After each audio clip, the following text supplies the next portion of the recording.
I'm Justin. And I'm Sarah. And we're Striking Matches.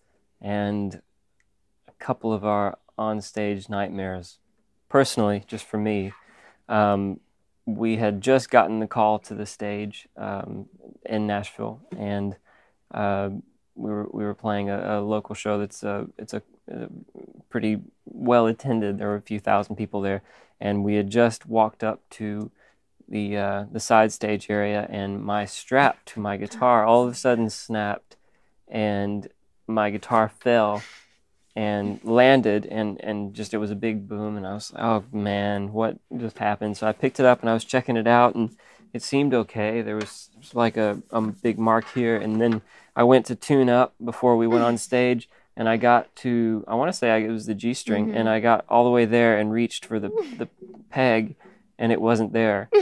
And I had realized what had happened. It had fallen, and it had landed on the tuning peg, and it had snapped off. And so right as we're about to go on, it was the worst thing in the world, because there was no way to change the tuning of, and it was out of tune. It was way down here, and so there was nothing I could do, and so we just had to scramble to find another guitar, which luckily someone had.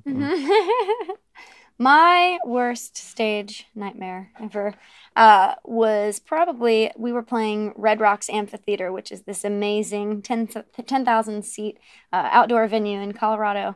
And last song of the show, and I play a big slide solo at the end of the song, and so I went and grabbed my slide off the stand, and I fumbled around a bit with it and dropped it, and the floor was concrete. And I looked down, and my slide is split in half. And I'm looking down, there's two pieces on the floor. I'm like, oh my God, is there a beer bottle? Is there anything I can use? No. Okay, and I picked a side up, and thankfully picked up the side with enough of just a lip on it that it still stuck on my finger, and I played the solo with half a slide. It was rock and roll. It was rock and roll. It was the coolest. Sure. It was the coolest thing I've ever seen.